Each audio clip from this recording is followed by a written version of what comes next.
go. Okay, so sorry. The move from New York to Miami, how did that happen?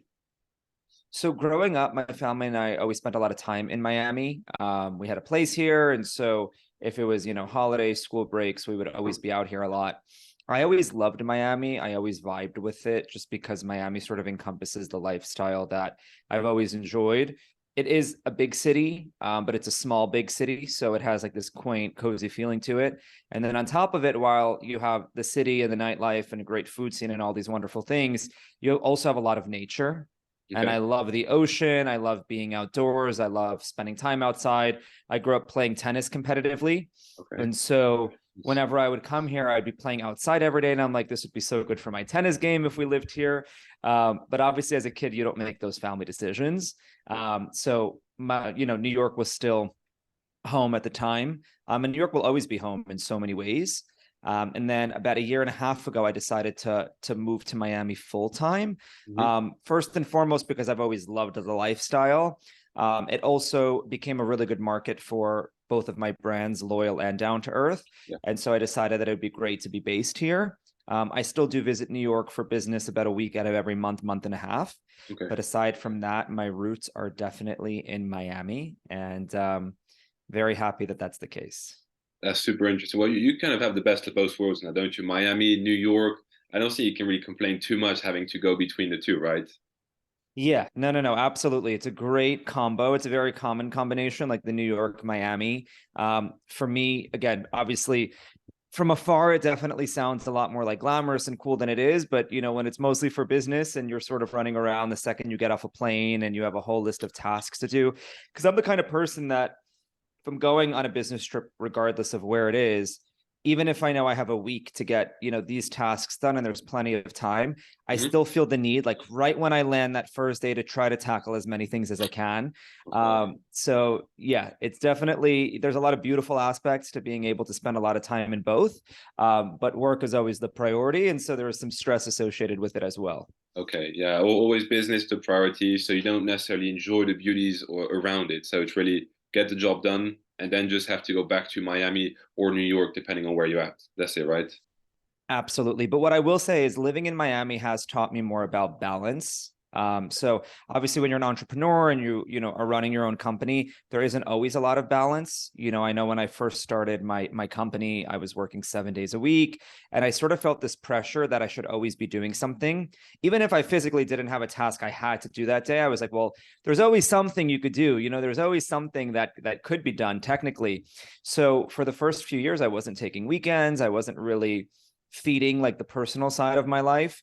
And then moving to Miami definitely taught me more about balance. And, I do take my weekends now. Obviously, if something comes up business wise, that takes priority, but I do spend a lot of time outdoors, going to the beach when I can, playing tennis, running outside. So, being here has taught me more about the importance of balance and the importance of making sure that while working hard is crucial and it's imperative, you also want to make sure that you're charged and that Yeah. you give yourself that time to recharge and to feel really good. I love that. Yeah. Because, like you said, when you're starting out something, you don't count the hours and you always feel like there's so much to do. And if you're not doing anything, well, at least I feel I'm wasting time and I should always be proactive. I should always be doing something. So I guess Yeah. this then leads beautifully. And, so you're the founder, CEO of Down to Earth and also Loyal Sweet, two brands focused on health and people's overall well being. How did that initially all begin? Is it something you've always wanted to do, or was it just, one day you thought, okay, this is my next move. I want to do this now. It's interesting. So yeah, this was something that I always wanted to do. I grew up in a very health focused household. I'm currently 29, so let's say 29 years ago. My family's from Eastern Europe, and my mom raised us super, super healthy from a very young age. And so instead of buying us, soda and all these like quote unquote iced tea brands back then that all of our friends were drinking, and even things like juice boxes, early on, she realized that, these mainstream products are filled with a lot of chemicals, sugar, harmful additives, and she didn't want us consuming that.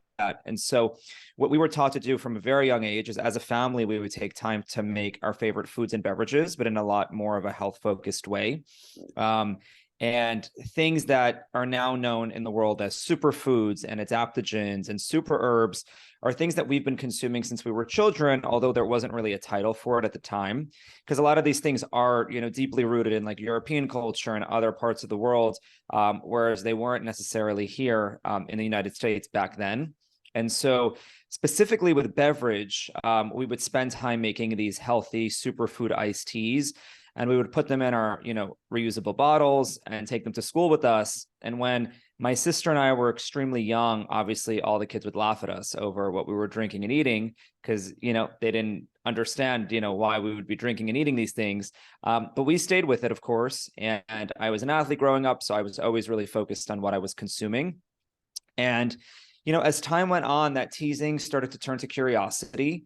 And both my sister and I ended up going to NYU.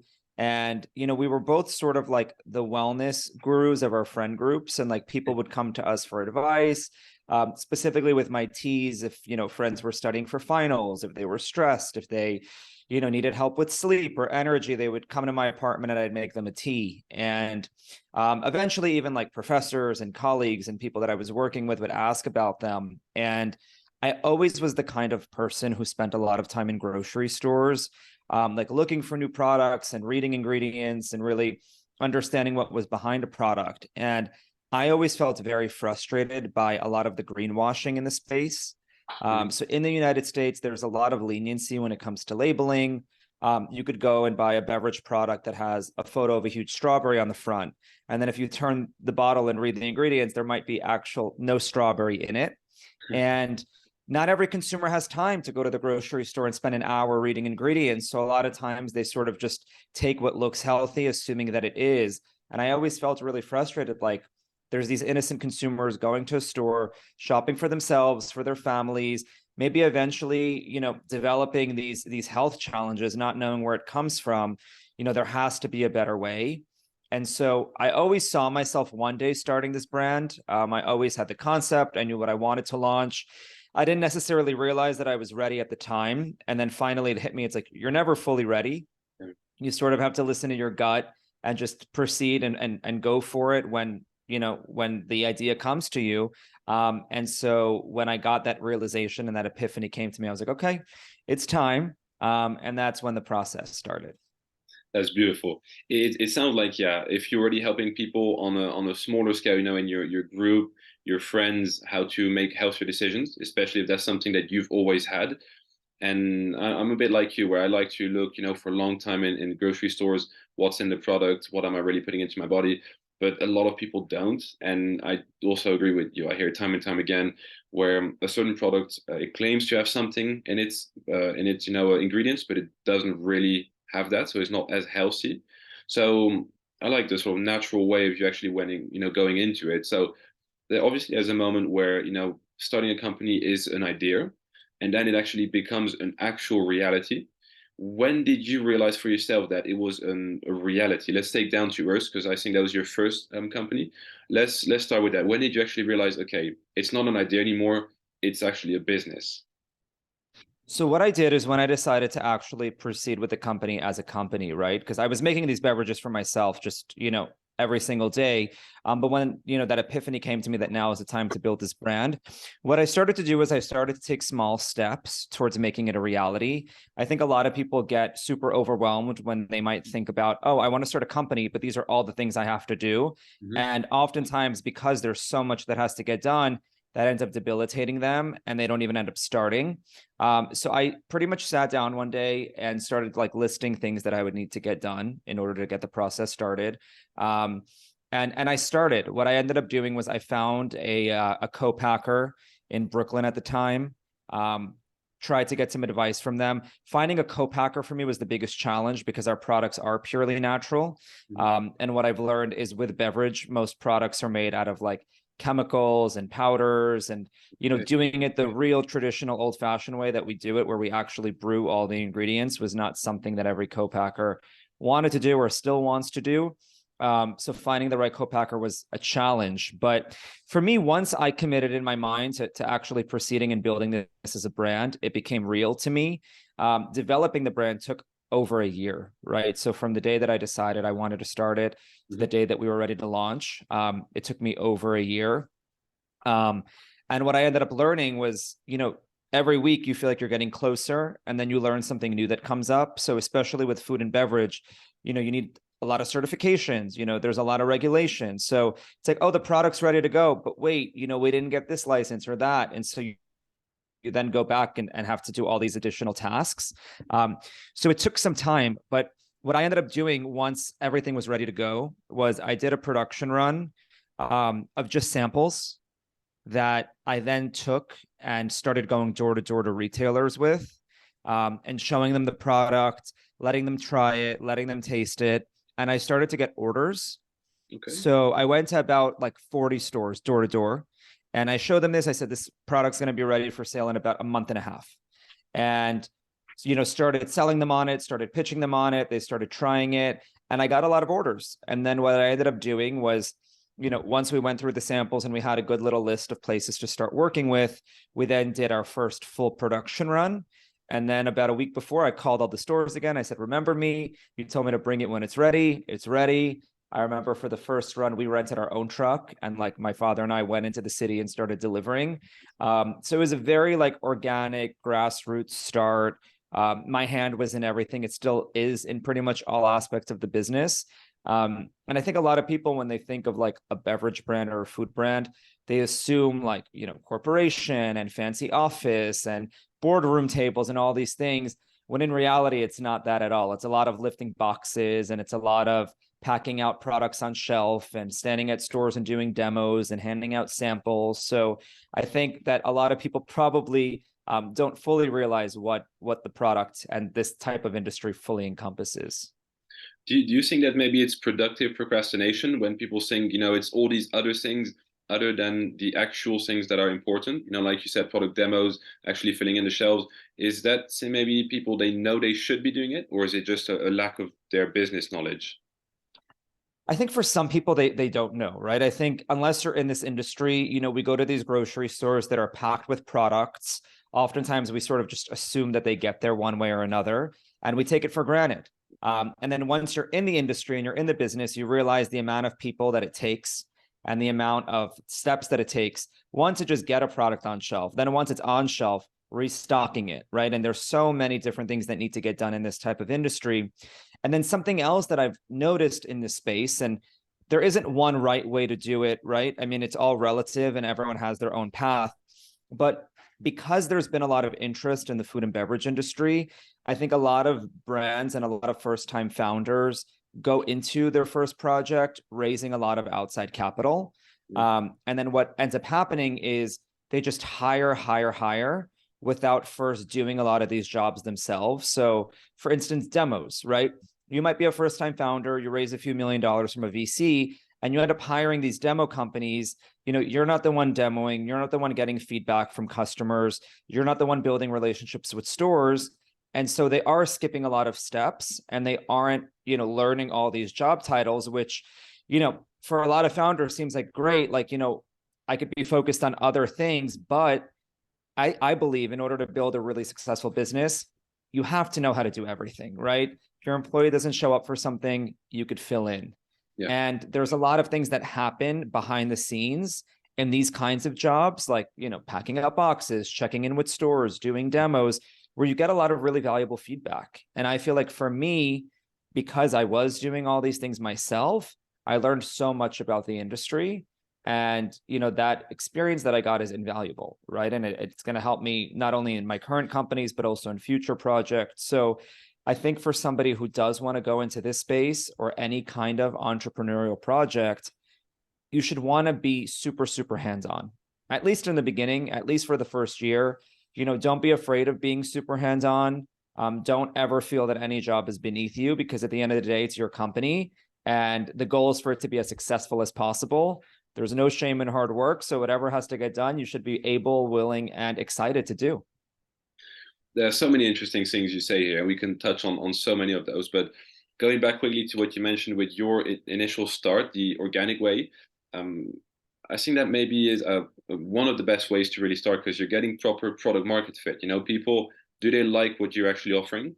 And like you mentioned, sometimes some companies they get fundings from VCs and they haven't even really approved and confirmed that people want what they're selling. So they're really trying to focus on the big scale, while the Yeah. small scale hasn't really been done correctly yet. And also to your point where you're outsourcing everything to everyone, the best way, like you mentioned, to actually maybe even fill in sometimes when an employee isn't there is if you've done it yourself. You know, you can't teach anything to anyone if you haven't done it yourself. So I think that's also really, really good um, view as a founder to want to be hands-on, maybe, pull up your sleeves sometimes and really do the work and listen to the feedback. Because like you say, you're going to get the best possible feedback when you're doing it yourself, what people like, what they don't like. So I was then also curious because the nutrition is a very, very large industry. There are so many different types of products. You could also have fitness supplements, vitamins. There are even snacks or bars, whatever. What was your motivation then to create, first of all, an amazing sweetener, but then also a healthier drinks? What was the vision there? Absolutely. Well, so specifically with starting with beverage, since that was my first brand, Down to Earth, I always felt really frustrated because I myself could never buy a bottled beverage product. I absolutely love iced tea. I always have. And almost every mainstream bottled iced tea brand has really harmful ingredients in it. Most of them don't even have real tea in it. It's, these powders, these chemicals, and they add coloring to make it look like it's tea. And a lot of colorings, like caramel coloring, could even be carcinogenic. So, pretty much toxins in a bottle. Even nowadays, with the more health focused products, a lot of those still have really problematic ingredients. And so, my goal in starting a beverage brand, so, our whole mission is to really provide consumers with products that are purely natural. So every single one of our teas is made with, the highest quality organic superfoods, super herbs, teas. They have no sugar, no artificial sweeteners, no preservatives of any sort. And so, my motivation with that was to create a beverage product that tastes great, but that as a consumer, you could fully trust and know that every single ingredient in there is purely natural. There was a big gap in the market that I saw. There still is a huge gap in the market that I see. And so that was my motivation with that. With the sweetener, again, back to the conversation of things happening organically. Growing up, when we would, spend time making our favorite foods and beverages in a health-focused way, we always obviously needed to find a healthier way to sweeten it, especially if we were baking or, making like a tea or a coffee. And so my fam and I came upon monk fruit, which is an amazing superfood that's been really popular in Asian cultures for centuries. And we came upon this ingredient. We started using it in our lives. And then when it came time to build my tea brand, some of our flavors are sweetened, some are unsweetened. But for the sweetened ones, we were like, of course, we're only going to give consumers the highest quality ingredients. So we're going to use pure organic monk fruit in it, which works out great for our beverages. And then what we started to see was a lot of consumers that loved our beverage products were also saying, we would love to be able to use a sweetener for other things, right? We would love to have this delicious sweet taste for other products that we're making ourselves at home. And so that's what led me to create Loyal, which is my sweetener brand, where we make one-to-one sugar replacement products out of this incredible fruit called monk fruit.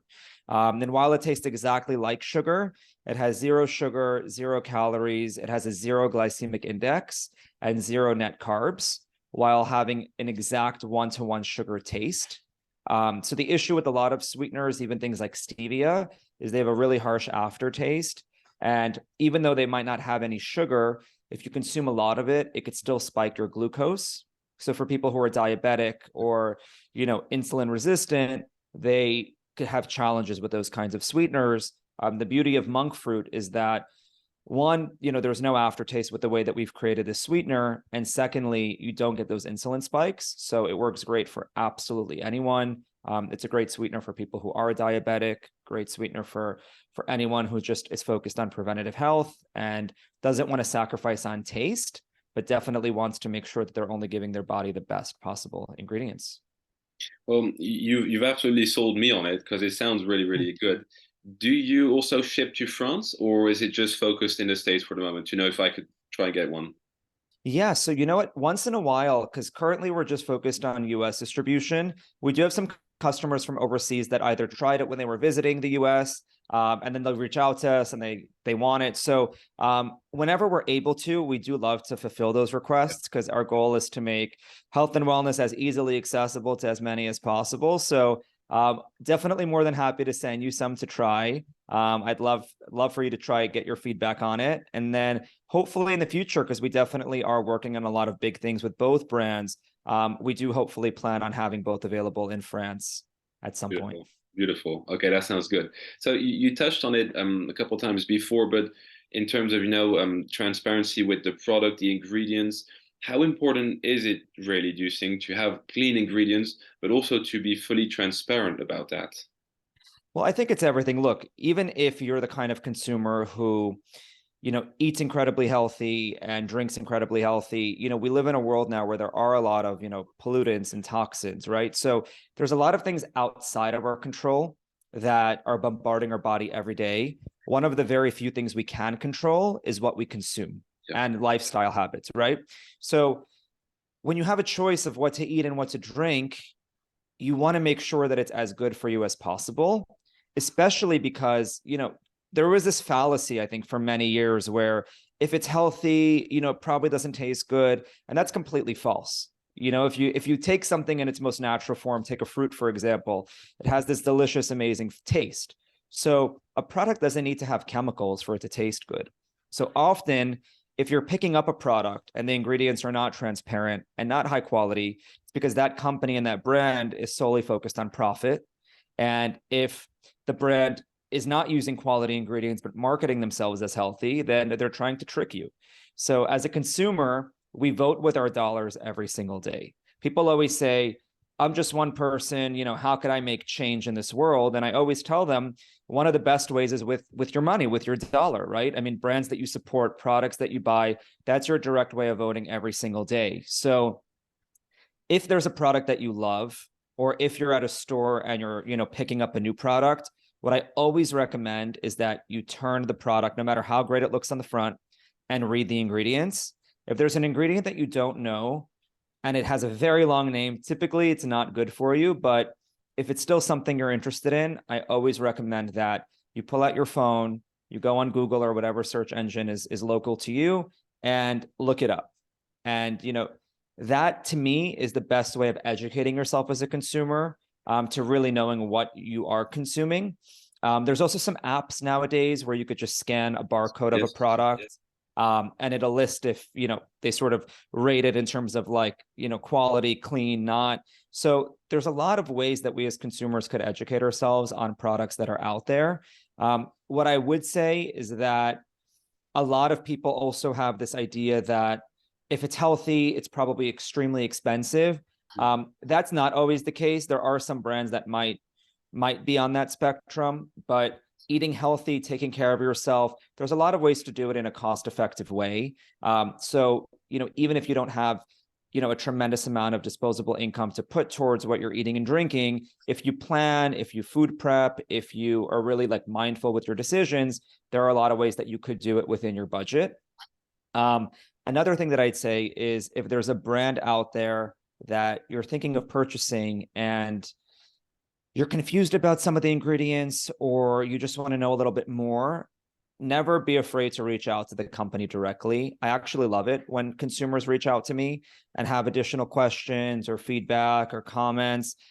If you do reach out to a brand and they're not, very responsive, or they're not being open with you about their products, that should sort of be a red flag. And then, you most likely shouldn't necessarily trust that product, especially if it has an ingredient in it that you don't recognize. But, in order for us to all make change collectively, because the goal is obviously for the quality of food to increase, obviously domestically in the US, but worldwide, because, I think worldwide there definitely is a need for healthier products. Just be mindful with your purchasing, be mindful with what you're consuming.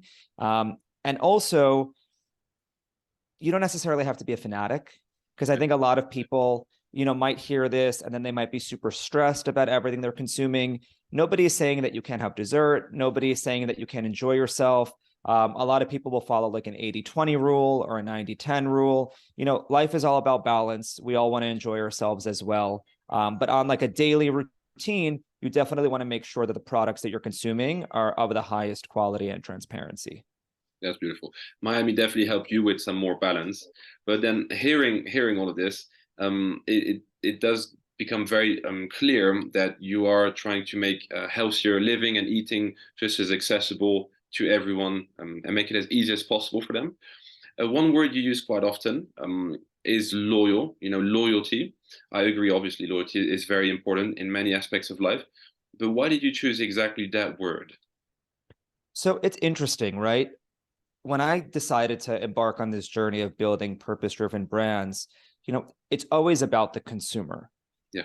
The intentions, and something that I love doing in general is like, if there's a company that I love to sort of look up the founder or why the person started the company, because it tells you a lot about whether the product was started from pure intent or whether it's just like a business play. When I decided to go into this industry, I was purely led by passion.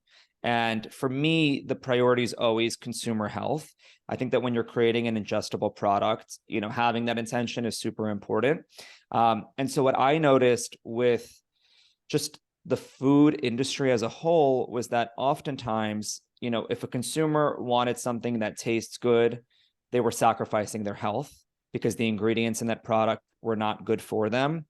And in life in general, aside from just food, we want to be in relationships that are based around loyalty, where it's a two-way street. I'm good to you, you're good to me. And what I noticed was there was this huge imbalance when it comes to food and beverage consumption, where it was one-sided, right? A consumer wants something, they might enjoy it, but it's taking from them.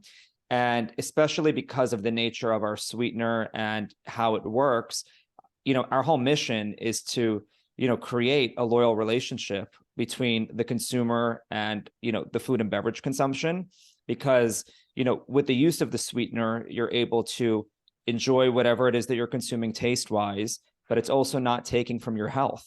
So it's a mutualistically beneficial relationship, and it's a loyal relationship, which should always be the goal, whether it be food, whether it be our personal relationships, business relationships. It all comes down to loyalty. That makes perfect sense, and it's beautiful. I agree. It should always be a win-win, or it should be like, say, you're loyal to me, I'm loyal to you, whether it's in your personal life or, like you said, with the food. If it's healthy, it's not going to taste good, and if it tastes good, it's not healthy. And the loyalty aspect that you guys have is it's a win-win. It tastes good, and it's really good for me. So you also, mentioned that the customer is always the first in mind. What would you want people to think about your businesses? If they had to think about it, what do you want them to think about? Or how do you Yeah. want them to actually vision it? Well, I think collectively with both, I would like customers to know that both brands are brands that they could trust, that, if they read the ingredients the first day, they could, have faith that those ingredients will stay the same. Because what happens a lot is a brand might start clean and Yeah. then they might bring in certain investors, or they might sell the company and then it changes without consumers realizing. So I would hope that consumers, when they see both brands, they know that it's a brand that they could trust. And whatever category our products are in, they know that we're the brand out of all the others that 100% are prioritizing their health. With Down to Earth, our mission is to reconnect consumers with the nourishing and hydrating properties of the earth in its most natural state. I think there's this big disconnection now where, we've moved further and further away from nature, whereas in reality, nature has so many healing benefits. And so, Down to Earth definitely symbolizes our brand ethos, which is this reconnection with nature. So I would hope that when people see Down to Earth, it either inspires them to spend more time in nature or really embrace that our product is giving them that daily connection with nature. And with Loyal, I would hope that consumers understand that our whole mission is to allow them to have fun with what it is that they're consuming. We're a health-focused confectionery business. So, we're not stale and boring. We're fun, we're upbeat, we're the kind of product that could allow them to have all these incredible adventures when it comes to, food and beverage consumption. The sky is really the limit. And because our sweetener so far, we only have one product, which is our original sweetener, it also gives them this opportunity as a consumer to be really creative with what it is that they want to create using the sweetener. So there's this like fun, adventurous, exciting aspect to it as well. That's beautiful. That's beautiful. And you're on this mission, but you're not alone. You're with your family. It's a family business. Yes. You're really lucky to have, your family by your side. You mentioned in one of the videos I saw that your sister, she's your best friend. Your mom is the one that inspired you so much. What does it mean to you to be doing what you love with the ones that you love as well?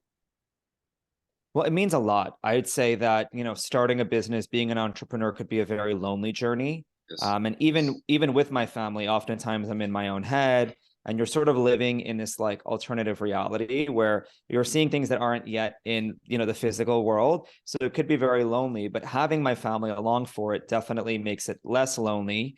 I'm blessed to have a family that I could truly trust, and I know that they have my best interest at heart. So when I need advice or when there's a big decision to make, I know that I could go to them and they're non-judgmental. We all collectively want what's best for the business. So even if we don't see eye to eye Yeah. on a certain decision, we all take each other's opinions into account because, a business is like a baby, and the goal is for the business and, this child to be in the best possible hands. And so knowing that I'm surrounded by people who have the same best interest and same intention for the business as me definitely means a lot. And then something else that I'd say is I feel like a lot of times somebody might want to start a company, but when they go to their family and tell them about it, their family might discourage them or tell them something along the lines of like, but you have a job, you have security, maybe wait. So thankfully, I was in a position where although I knew the risks involved, my family did give me their blessing and their support to proceed on this path, which definitely is a blessing and means a lot. I understand that not everybody is in that boat. But what I would say to somebody who might not be in that boat is that, if you have an idea that's so strong and that really drives you and feeds you, then still find a way to go for it. Because ultimately, like your inner voice is telling you what it is that you're meant to do. Mhm. Hopefully, you have people around you that'll give you that support. But if not, you'll also find a way to sort of further your relationship within yourself and give yourself that strength to go on this journey. That's some good motivation there. And it sounds like you're really surrounded with a good, strong team, as your family. Also, you mentioned it, sometimes it can be a little bit lonely, the entrepreneurship journey. As it's commonly known, you have some really high highs, some really good moments. You also have some very low lows. If it's not too personal, obviously, do you mind sharing with us a low moment you had, maybe, whether it was with doubts, whether it was things that didn't go your way, and how did you overcome that? Maybe you already answered it a little bit with the fact that you have your family with you, but yeah, if you don't mind, again, if it's not too personal. Yeah, no, I would love to share. So first and foremost, we ran into a really big challenge with Down to Earth during COVID, because up until now, our products have been bottled in glass, and there were major global glass shortages. And so even with our suppliers, we would give them purchase orders that they would sign. And then the day before, we were due to pick up the glass, they would tell us that they oversold it or they were out of it. So we were, in and out of being in stock, out of stock for over the course of 2 years. Which was obviously challenging because we have all these big stores and all these opportunities that we had to say no to at that time. The way that I dealt with it was just understanding that there's a lot of things that are outside of my control. So what can I do today that's within my control? So during the months when we didn't have product, I would spend time sharpening other skills of mine, right? So learning more about social media or learning more about logistics or distribution and sort of focusing on other seeds that I could plant now. This way, once our products are back in stock, we're in a better position than we are today. Something else that I'd mentioned that, happened on several occasions, and it's just a part of this business, especially with beverage. Beverage is a very competitive industry.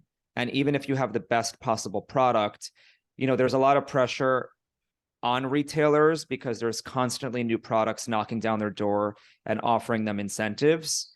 So we have had instances in the past where even though our products are the cleanest and even though, they are the healthiest and they were selling great at stores, a brand would come into a store and offer them this, huge free deal to take our shelf space. And even though we spent maybe a year really servicing this account and giving them the best, quality service, a lot of, demoing and sampling and really giving them this exceptionary, relationship with us, they chose to, proceed with another brand who was giving them free things. And then somebody else, I'm sure, came along and took over that other brand space. So, there isn't always loyalty when it comes to the relationships with retailers.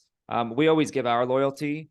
Thankfully, we've been blessed. We have some amazing retailers that have been good to us from day one that we're still working with today, and we hope to work with forever. But that kind of experience, especially when it happens the first few times, could definitely be really frustrating and challenging. But what I have come to learn, and again, it could take time to learn this, is that it isn't personal. It doesn't mean that your product isn't great. Sometimes it's just, politics at play and the way that a certain business might run operationally. And so rather than focus on, arguing with the retailer or trying to convince them on why they should bring your products back in, we live in a world where there's so many retailers and there's so many opportunities and there's so many customers that rather than focusing on what maybe you can have, focus on what you can have and just focus on new business and focus on new channels and new growth. And it's a long road, right? Nobody's going to build a company and exit within a year. So always having that long-term mindset and knowing that even if you lose something today, you might gain 10 more tomorrow. Beautiful. Here, listening to you, it's just really clear that you have a really, really good entrepreneurial mindset. Whether that's, you mentioned there's COVID, so things maybe slowed down a bit. So instead of having the victim mentality, maybe some people do, you try and sharpen your skills, you try and learn more things.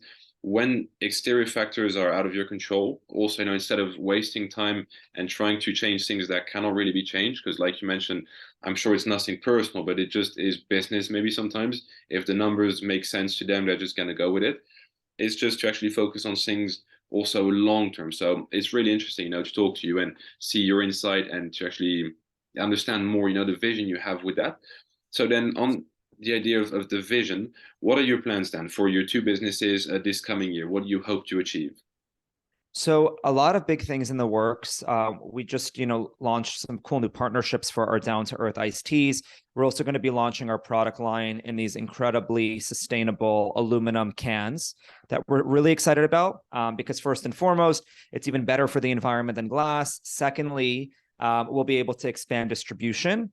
Up until now, because we've been in glass, building our direct to consumer market hasn't been simple because shipping glass is challenging. And we have a lot of people around the country that have been asking us and waiting for us to be ready to ship to them directly.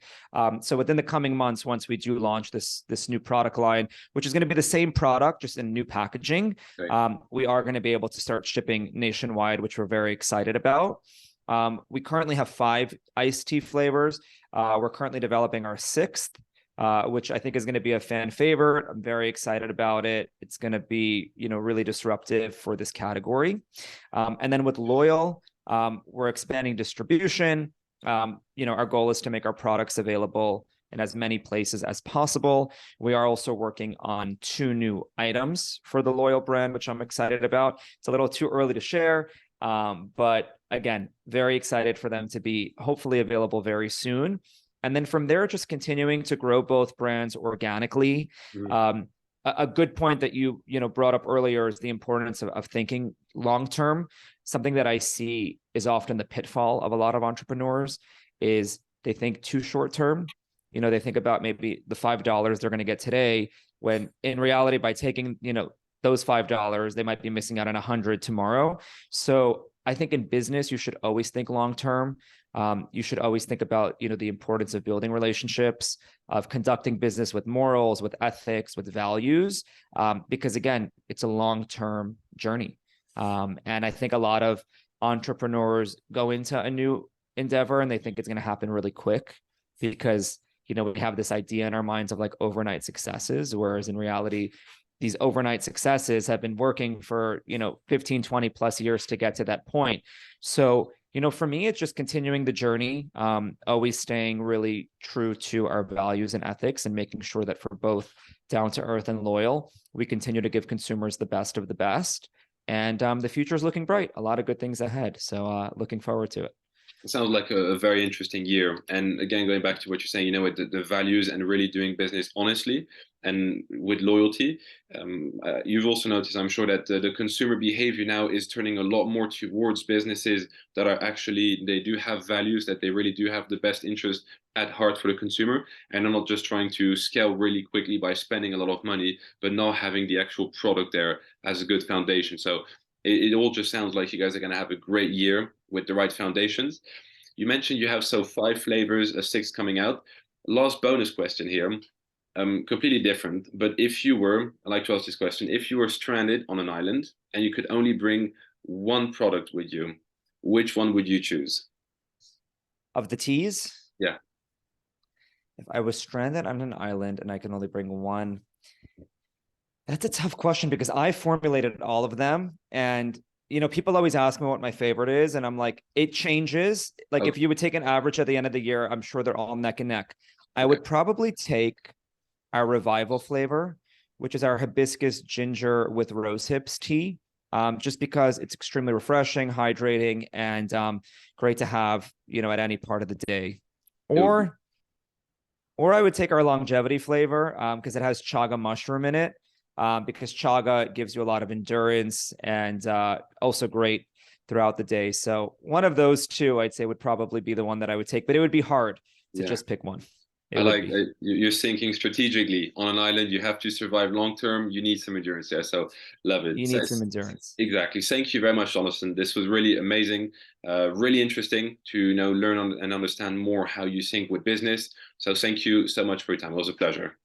It's my pleasure, and thank you for having me. You asked a lot of great questions. For anyone that's going to listen to this that has additional questions or wants to learn more about our work, you could reach, our websites are www.drinkdowntoearth.com. For Loyal, it's loyalsweets.com. If you want to reach me directly, you could reach me by email at jp@drinkdowntoearth.com. And then both brands are also on Instagram and all the social channels. So anyone that has any questions, definitely feel free to reach out. I'll put it in the description as well, so it's easy to find it. Perfect. Amazing. Thank Thank you you very so much. much for having me.